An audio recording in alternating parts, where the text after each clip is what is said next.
কোনো সম্পদ খুঁজে পাই না, শুধু এতটুকু পাই বুকের ভালোবাসা আর শ্রদ্ধা।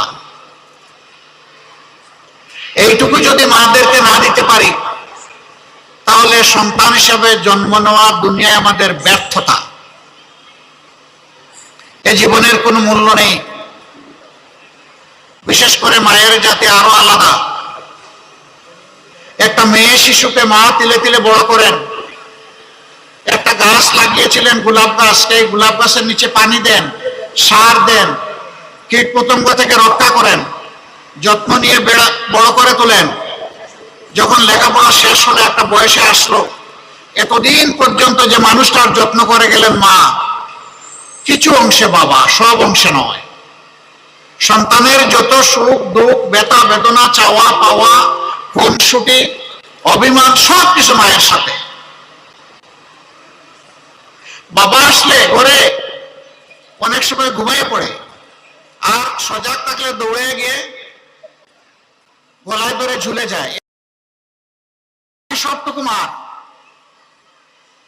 সেই মা যখন আপন সন্ততিকে, মেয়েটাকে নিজ হাতে গড়ে তোলেন, জীবনের একটা সময় পর্যাপ্ত বয়সে, পরিণত বয়সে, তখন একজন উপযুক্ত পাত্রের হাতে তুলে দেন।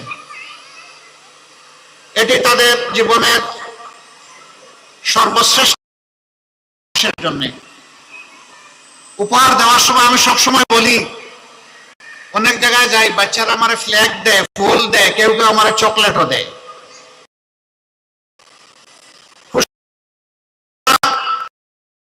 মারা এসে বলেন সে একটা ছবি নিবে আপনার সাথে, ভালো হয়। মানুষকে দেয়, মনের মধ্যে একটা আনন্দের দোলা খেলে যায়। কিন্তু একটা উপহার তার ব্যতিক্রম। এটি হচ্ছে নিজের পেটে ধারণ করা, বুকে লালন করা, স্নেহ ভালোবাসায় বড় করা মেয়েটা যখন উপযুক্ত হয়, এই মেয়েটাকে যখন উপহার হিসাবে কোনো পুরুষের, কোনো যুবকের কাছে তুলে দেওয়া হয়, তখন আর মায়ের চোখে আনন্দে সেই ঝলকানি থাকে না। তখন চোখের কুঠের উপরে পানি জমে আর টপ টপ করে কুনা দিয়ে পড়তে থাকে। মায়ের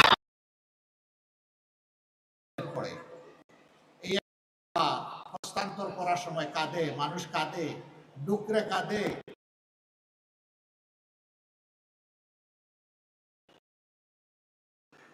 আমি আমার সহকর্মী পুরুষদেরকে সবসময় বলি, ওই যে গোলাপ ফুল তোমাকে উপহার দেওয়া হয়েছে তোমার শ্বশুর শাশুড়ির পক্ষ থেকে, এই গোলাপ ফুলের মর্যাদা করবা।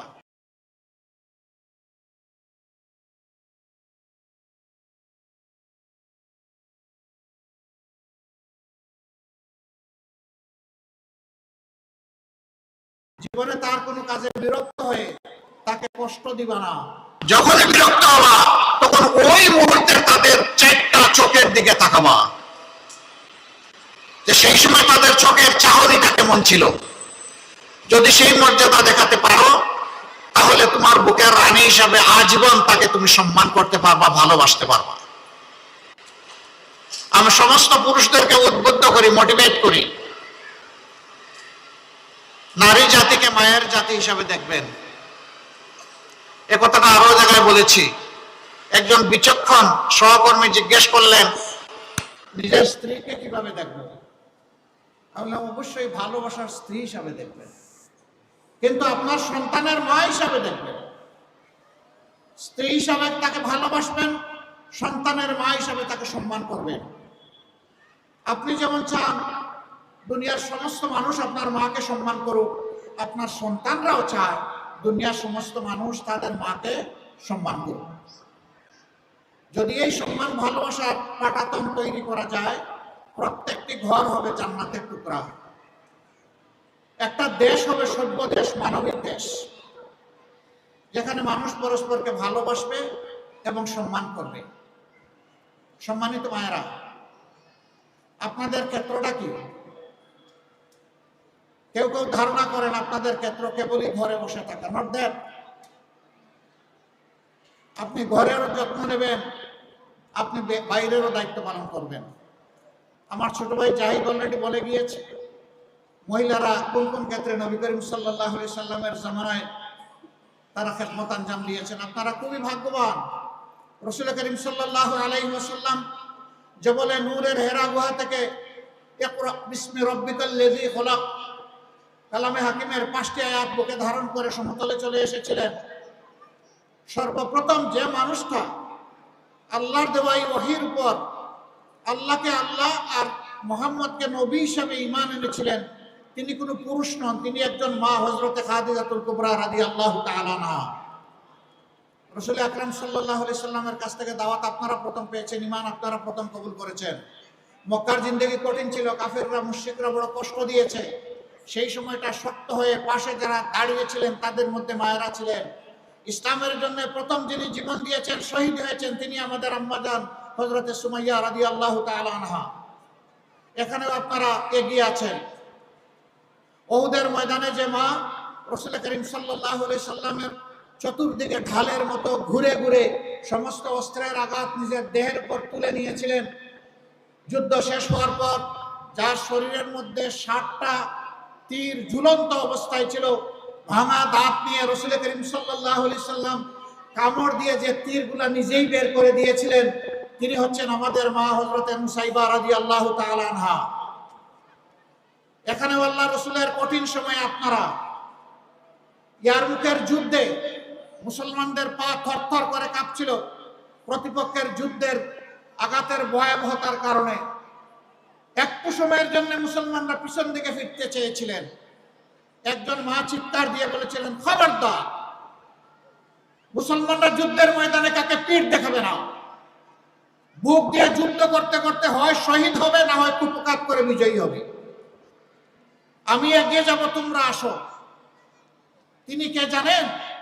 রাসূল মাকবুল সাল্লাল্লাহু আলাইহি সাল্লামকে আম্মা জান খাদিজাতুল কুবরা রাদিয়াল্লাহু তাআলা আনহাকে, যে মহিলাটি মক্কার জীবনে সবচেয়ে বেশি কষ্ট দিয়েছিলেন, বিরোধিতা করেছিলেন, আবু সুফিয়ানের স্ত্রী হিন্দা।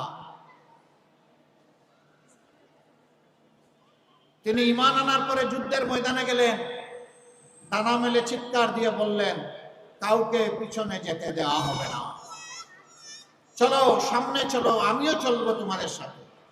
সমান তালে পুরুষদের সাথে উনি তলোয়ার চালিয়েছিলেন। সেই যুদ্ধে মুসলমানরা বিজয়ী হয়েছিল, আলহামদুলিল্লাহ। বিজয়ের হাসি টুকে নিয়ে তারা মদিনায় ফিরেছিলেন। নাই কোথায় আপনারা?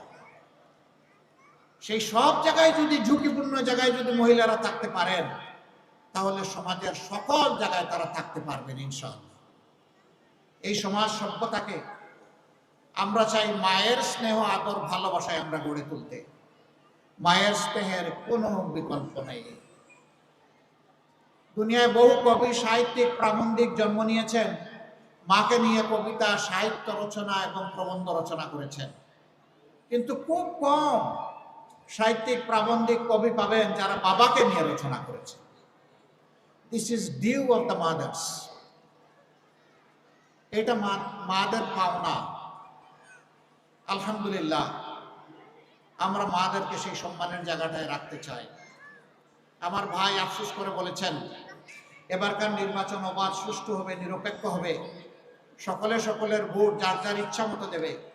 আর ভোটের পরিবেশ সৃষ্টি করার জন্য দলগুলো, তাদের কর্মী সমর্থকরা ঘরে ঘরে, জনে জনে যাবে, প্রচারণা চালাবে, যার যার আদর্শ কর্মসূচি নিয়ে যাবে। জনগণ যাচাই বাছাই করে যাকে পছন্দ করবে তাকে ভোট দেবে। মায়েরা যাবেন, ভাইয়েরা যাবেন, সবাই যাবেন। কিন্তু কিছু কিছু জায়গায় দুঃখজনকভাবে আমাদের মাদেরকে থামিয়ে দেওয়ার চেষ্টা করা হচ্ছে। আরও বেদনাদায়কভাবে কোনো কোনো জায়গায় হেনস্থা করা হচ্ছে, গায়ে হাত দেওয়া হচ্ছে। আল্লাহর দোহাই দিয়ে বলি, এই কাজ তোমরা যারা করেছো, তোমরা নিজের অনেক ক্ষতি করে ফেলেছো। আমি বিশ্বাস করি একজন নিরীহ, ইমানদার, দেশপ্রেমিক মায়ের হাতে গায়ে কেউ হাত দিলে আল্লাহর আরশ থরথর করে কেঁপে উঠবে। এই কাজ কেউ করবে না। যারা করেছো তোমরা তওবা করো, তোমরা মায়েদের কাছে ক্ষমা চাও। তোমরা ভবিষ্যতে এই ধরনের অপকর্মের চিন্তাও করবে না। আল্লাহ চাইলে তোমাদেরকে ক্ষমা করে দিতে পারে, আমাদের মাওরাও তোমাদেরকে ক্ষমা করে দিতে পারে। তবে মনে রাখবা, যারা হযরতে খাদিজা, হযরতে নুসাইবা এবং হযরতে হিন্দার যারা উত্তরসূরি তাদেরকে চোখ রাঙ্গানি দিয়ে থামিয়ে দেওয়া যাবে না। তারা তাদের দায়িত্ব ঠিক মতোই পালন করবেন। আফরার স্ত্রী, বিধবা স্ত্রী, তার 2 সন্তানকে কোলে টানলেন আর ভো ভো করে কেঁদে দিলেন। তারা বললেন, মা তুমি কাঁদো কেন? জবাব দিলেন, আমি কাঁদি, রাসূল করিম সাল্লাল্লাহু আলাইহি ওয়াসাল্লাম জীবনের প্রথম অভিযানে যাচ্ছেন, হয়তোবা দিনের শত্রুদের মোকাবেলা হবে। আমার এই সংসারে প্রাপ্তবয়স্ক কোনো লোক নাই, তোমার বাবা মারা গেছেন আর তোমরা অবুঝ। তারা বললেন, মা আমরা যাব। না, তোমরা তো প্রাপ্তবয়স্ক হওনি, নবীজি তোমাদেরকে নিবেন না, তোমরা যুদ্ধের জন্য উপযুক্ত না।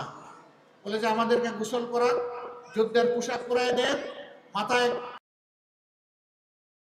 উঠিয়ে দেন, অস্ত্র আমাদের হাতে তুলে দেন, আমরা নবীজিকে ছাড়বো না, আমাদেরকে যুদ্ধের ময়দানে নিতে হবে।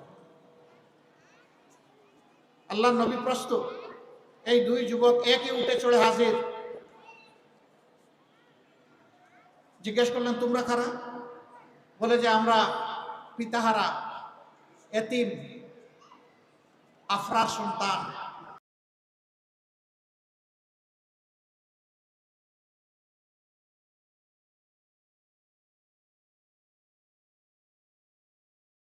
এসেছি, আমরা ওয়াদা ভঙ্গ করতে পারবো না।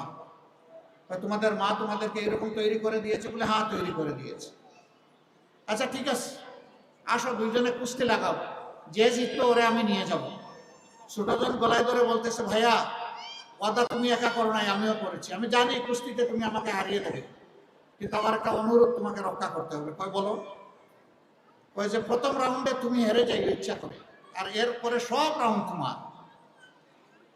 আলহামদুলিল্লাহ, আল্লাহ রাসূল দেখছেন আর হাসছেন 2 জনের কানাকানি, যে কিছু একটা হয়ে যাচ্ছে এখানে। এরপরে যা হবার তাই হলো। রাসূল করিম সাল্লাল্লাহু আলাইহি ওয়াসাল্লাম 2 জনকে তুলে নিয়ে চুমুতে চুমুতে একদম ভরে দিল। তারপরে নিজের হাতে আল্লাহর উপর তাওয়াক্কুল করে ওই একই উটের পিঠে ওদেরকে উঠাই দিলেন। যুদ্ধের ময়দানে গিয়ে বড় ভাই তিনি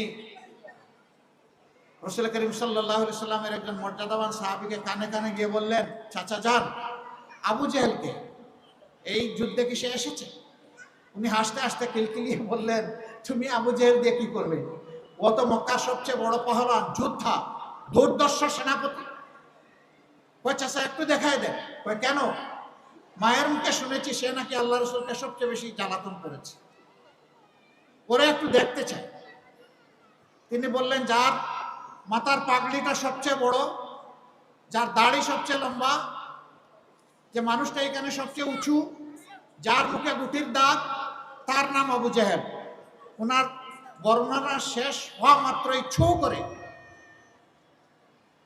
তার দনু থেকে তীর বের হয়ে গিয়ে এফুড় এফুড় চিৎকার দিয়ে আবু জেহেল মাটিতে পড়ে বলতেছে, ওরে কৃষকের সন্তান, তোর হাতে আমার জীবন যাবে, একটা অভিজাত আমাকে মারতে পারলো না। কৃষকের সন্তান মানে মদিনাবাসী, ওরা হেও করত। আমরা তো সেই রকম মা পেয়েছি, সেই রকম মা গত 15.5 বছর আমরা দেখেছি। আমরা এই মেয়াদের জন্য আল্লাহর দরবারে শুকরিয়া আদায় করি আর দোয়া করি আল্লাহ এই ধরনের মা আরো বেশি বেশি করে এই জাতিকে দান করুন। সেই রকমই এক মায়ের সাথে আমার কথা হয়েছে, শরীফ উসমান হাদির মা, সালাম বিনিময় হয়েছে। তিনি যখন অসুস্থ ছিলেন হসপিটালে, তখন অত্যন্ত পর্দানসীন মহিলা, দিনদার মহিলা, আলহামদুলিল্লাহ তার সন্তানকে তিনি জাতির জন্য উপহার দিয়েছেন। হাদি দুনিয়া থেকে চলে গিয়েছে, কিন্তু কোটি কোটি হাদি সে তৈরি করে রেখে গেছে। হাদিরা বেঁচে থাকলে বাংলাদেশ পথ হারাবে না ইনশাআল্লাহ, ইনসাফের বাংলাদেশ কায়েম হবে। পুরুষদের মতো নারীরাও কর্মক্ষেত্রে সমান অবদান রাখবেন, সম্মান এবং নিরাপত্তার সাথে আমরা তার যে কোনো মূল্যে নিশ্চিত করবো ইনশাআল্লাহ। চলাচলের জন্য বড় শহরগুলোতে আলাদা বাস সার্ভিস থাকবে, পিক আওয়ারে তাদের জন্য আলাদা গাড়ি থাকবে। পুরুষদের অসুবিধা নাই, মাইলের পর মাইল হাঁটবে, বাইক চালাবে, বাইসাইকেলে আসবে, পাবলিক ট্রান্সপোর্টে উঠবে, ঠেলাঠেলি করে, সমস্যা নাই। কিন্তু আমার মায়ের সমস্যা আছে, সেই সম্মানটা আমরা নিশ্চিত করব ইনশাআল্লাহ। কর্মক্ষেত্রে মায়েদের জন্য সেখানে বেবি কর্নার থাকবে, ব্রেস্ট ফিডিং কর্নার থাকবে, ডে কেয়ার থাকবে। এই সব ব্যবস্থাও নিশ্চিত করা হবে। পর্যাপ্ত পরিমাণ একটা সংখ্যা যদি সেখানে মায়েদের অবস্থান থাকে, একেবারে কম হলে করাটা কঠিন হবে।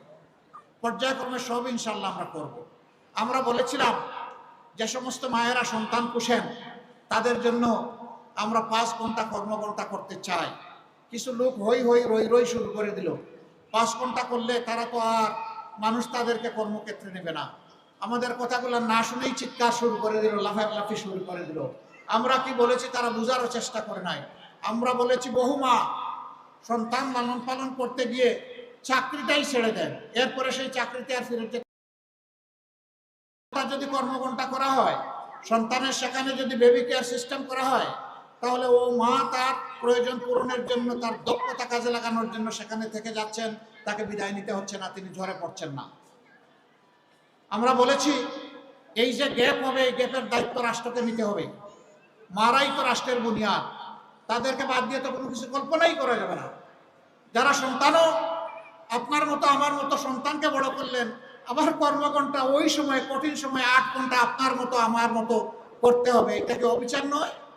আমরা কথা দিয়েছি সমাজে সুবিচার কায়েম করব, সুবিচারের দাবি ইনশাল্লাহ আমরা পূরণ করব। কোনো মা তার কর্ম থেকে ড্রপ হয়ে আসবেন না, কর্মের সাথে লেগে থাকবেন। যদি তবে হ্যাঁ, কেউ যদি মনে করেন যে না আমি 5 ঘন্টা নয় 8 ঘন্টাই করব, শি উইল বি অ্যাপ্রিসিয়েটেড, তাকে অভিনন্দন জানানো হবে, কোনো সমস্যা নাই, আমরা বাধ্য করব। সম্মানিত মা ও বোনেরা, এটা কি শুধু মুসলমান মায়েদের জন্য? Of course not. এটা মায়ের জাতির যারাই হবেন, যে ধর্মেরই হবেন, তাদের সকলের জন্য। তবে একটা জিনিস আমরা ফিল করি, চলাচলে সফরে প্রয়োজনে আপনাদেরকে বিভিন্ন মার্কেটে একান্ত প্রয়োজনে যেতে হয়, কিন্তু পুরুষদের জন্য পর্যাপ্ত ওয়াশরুম, নামাজের জায়গার ব্যবস্থা থাকলেও মহিলাদের জন্য, নারীদের জন্য সেটা থাকে না। আল্লাহ যদি আমাদেরকে এই সুযোগ দেন, জায়গায় জায়গায় দিয়ে দেওয়া হবে, এটা নিশ্চিত করতে হবে। পুরুষরা দৌড়াদৌড়ি ছুটাছুটি করতে পারবে, আমার মা যাবে কোথায়? যার সবচাইতে প্রয়োজন তার জন্যই কোনো ঠিকানা নাই, যার প্রয়োজনটা ছোট তার জন্য চাই। উভয়ের সমন্বয়ে আমরা একটা মানবিক সমাজ চাই। আমরা কোনো ক্লেশ চাই না, বিভাজন চাই না, ধর্মেও চাই না, বর্ণেও চাই না, আমরা কোনো জেন্ডারেও কোনো ব্যবধান চাই না। তবে আল্লাহ তাআলা যার জন্য প্রাকৃতিকভাবে যা তৈরি করে দিয়েছেন সেইটাকে নিয়ামত হিসাবে কবুল করে নিয়েই আমাদের শুকরিয়া আদায় করতে হবে। এটাই আমাদের কথা।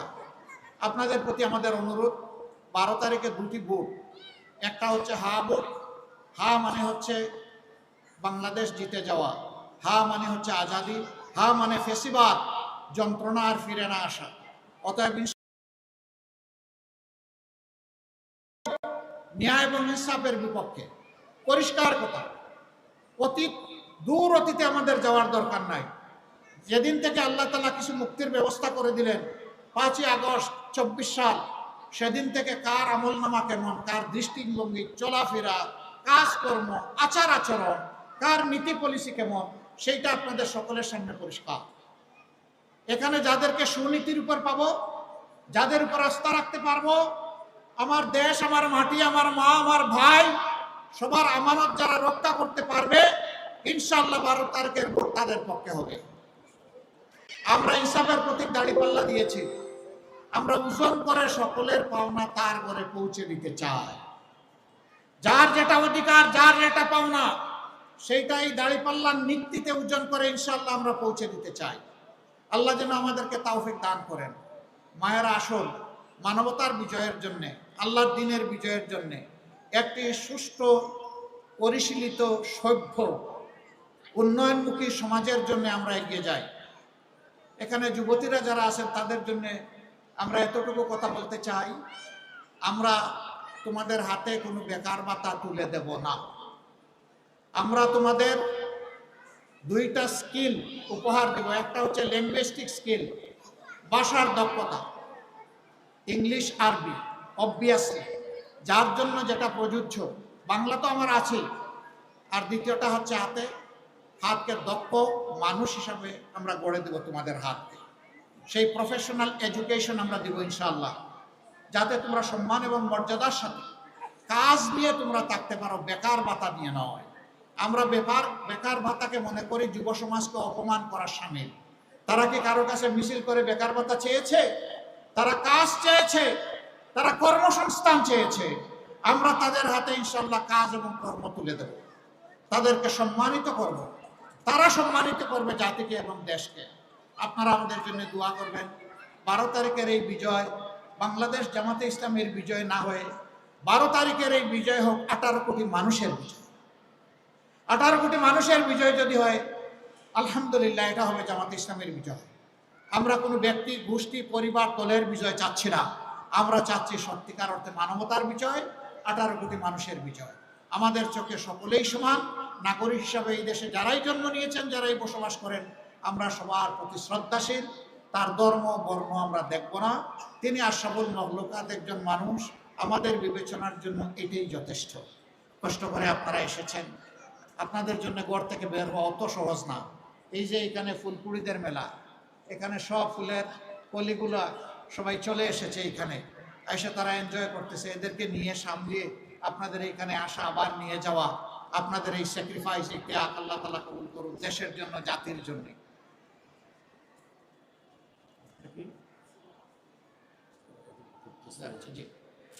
দেশ এবং জাতির জন্য আল্লাহ রাব্বুল আলামিন আপনাদের এই খেদমতকে কবুল করুন।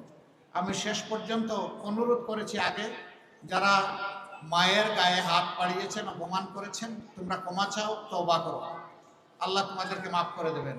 কিন্তু পরিষ্কার বলে দিচ্ছি, আমাদের জীবনের চাইতে আমাদের মায়েদের ইজ্জতের মূল্য আমাদের কাছে অনেক বেশি। আর যদি কেউ হাত বাড়ানোর চেষ্টা করে, ইনশাআল্লাহ আমরা গালে হাত দিয়ে বসে থাকবো না। মায়ের সন্তানের আমরা গর্জে উঠবো, যে কোনো মূল্যে আমাদের মায়ের মর্যাদা আমরা ইনশাআল্লাহ রক্ষা করব। অপশন দুইটা, একটা হচ্ছে নিজে পরিবর্তন হয়ে গিয়ে ভালো হয়ে যাওয়া, অন্যকে মাকে সম্মান করা, আর না হলে পরবর্তী পরিস্থিতির জন্য সমস্ত দায় নিতে প্রস্তুত থাকা। আল্লাহ রাব্বুল আলামিন আমাদেরকে এগিয়ে যাওয়ার তৌফিক দান। আমরা কোনো অপশক্তির কাছে মাথা নত করব না। মাথা নত করবো একমাত্র আল্লাহ রাব্বুল আলামিনের শানে। আর কোথাও মাথা নত করার কোনো প্রশ্নই উঠে না। সেই দেশটা, সেই সমাজটা আমরা করতে চাই। আল্লাহ হাফেজ। বাংলাদেশ জিন্দাবাদ, বাংলাদেশ জামাত ইসলামী জিন্দাবাদ, 11 দলীয় নির্বাচনী ঐক্য জিন্দাবাদ, ঐক্যবদ্ধ বাংলাদেশ জিন্দাবাদ।